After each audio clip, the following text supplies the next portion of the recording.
Yeah, turn that up. Yeah.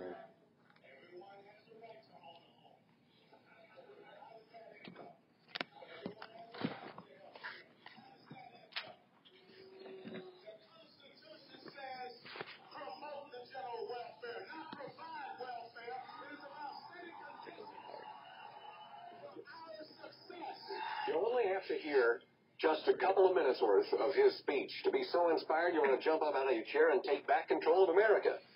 That's why Lieutenant Colonel Allen West and his popularity are sweeping the nation right now. We just on Laura Ingram's show on our radio station just recently. He's been on all over the Fox network and Fox Business News and every major talk radio show, I think, in the nation. He joins us right now this morning. Lieutenant Colonel West, good morning, sir. Hey, good morning, Rob. Good morning to the listeners out there in California. How's everyone doing? And a happy Easter to you. Thank you very much. We're doing well. Good to hear your voice this morning. Of course, we just saw the Obama administration ram through this health care legislation. Where do you stand on this? Do you think we ought to repeal, replace, and reform this, as Karl Rove is calling for? Or what do you think? Well, I think the thing is we need to look at the pieces of this legislation that are absolutely abysmal. When you look at the fact that 10 to 11 new taxes are being levied, 16,000 or so new IRS agents, I mean, those are the things that we don't need to have in the economic situation we're in. You know, when it comes to, covering people with pre-existing conditions and making sure you have portability for insurance, I mean, I agree with that. But I could have written that in about a page and a half or 2 pages, so the other 2,698 pages are what I think that are a waste.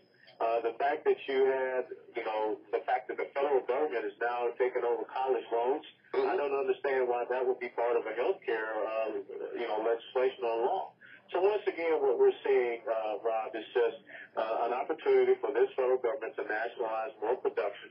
And, I was going back and reading a little bit of the Communist Manifesto of Karl Marx, and it was amazing, some of his 10 key points, how they absolutely relate to what's happening with the Obama administration.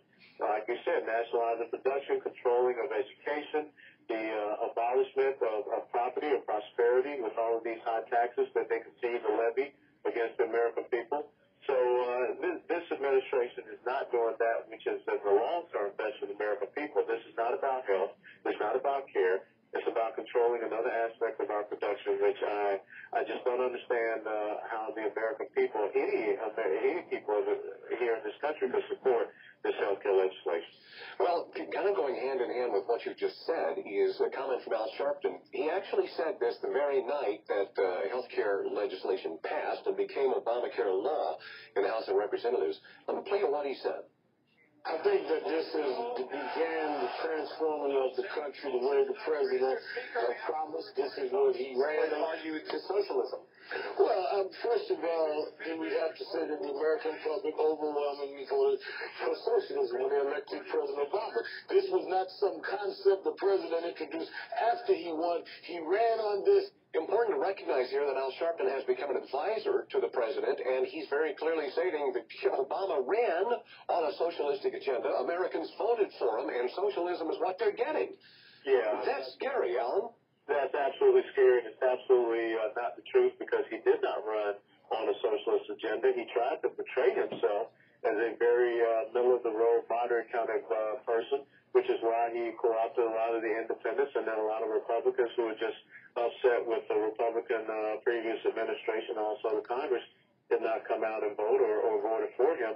And now we see what this guy really is about. Now we see what change truly is, and that's why, the best way to describe what's happening is a liberal, progressive legislative agenda which has all the tendencies of a socialist ideology, and that's what Americans are upset about. That's what the Tea Party movement is upset about. It has nothing to do with his skin color. It has everything to do with his policies. There does seem to be an increase of accusations of racism by those that oppose President Obama. I thought that, Lieutenant Colonel West, after we elected an African-American as president, that would pretty much settle all those questions about racism still being so prominent in America. Yeah, you would think so, because when you look at who actually voted President Obama into office, it was not the black community. The black community makes up maybe 12 to 13% of America, and out of that, maybe 8 to 9% of the voting bloc. But, now they're using that R word as an intimidation tactic to get people to shut up. It's very fascistic in nature, and I think that people have to push through it and not allow their voices to be squashed. The First Amendment, we have a right to redress our grievances to the government. And if they are saying that we don't have that right, if they're trying to take that away, then once again, this is a repressive government, and we have to be concerned about the freedoms and the rights that American people were guaranteed in the Constitution being taken away, being abridged. So this is such a critical year. This is such a critical election cycle in 2010 that we see coming up. And, it's funny, an update on our campaign. It was in the last 2 weeks. I've been called a racist, a bigot, an anti-Semite, a Muslim hater. I've been called a Uncle Tom, a sellout. It's the typical left antics where they don't want to talk about the issues because they know that they just want to try to do the character assassination and shut you up. So what we're seeing in our campaign, they're absolutely terrified of the strength of our campaign, the fundraising that so many great Americans are helping us with. And then, of course, earlier this week, we got the endorsement from Sarah Palin, which absolutely sent them apoplectic. Yeah, sure it did. Well, we have now more than 3/4 of the members of the U.S. House of Representatives that have signed a letter calling for an end to the Obama administration's public criticism of Israel. We are taking such an anti-Israel stance with this administration like I never imagined the United States would do. How do you see this playing out? Well, I see it playing out, and, the left has always been very anti-Semitic and very, pro-Palestinian. We just recently saw that the Obama administration has rejected all requests from Israel for, military support to include C-130 aircraft. So this is something that, was coming down the pike. And I hate to tell you, folks, just go back and read his books and go back and look at the associations that he had between Rashid Khalidi, Jeremiah Wright, Louis Farrakhan. There's no doubt about where President Obama stands. And he said in one of his books, if the political wind should ever shift, I will stand with my Muslim brothers. So I'm not making this stuff up. This is who he is, and I guess as Al Sharpton has said, this is his agenda. So I have never seen a point when the United States of America, who was the first country to recognize the state of Israel back in 1948, Aaron Truman did, to now come to the point where we have a president that is, refusing to have dinner with the prime minister. This is appalling. Now we see the Environmental Protection Agency has asserted they've actually usurped the power of the Department of Transportation to determine now what gas mileage for American cars should be. So they've set a new standard now by 2016.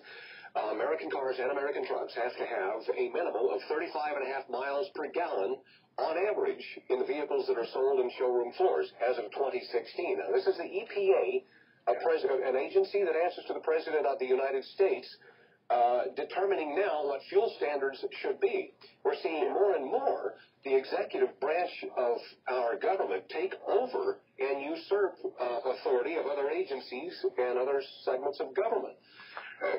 Does this frighten you as much as it does most of us?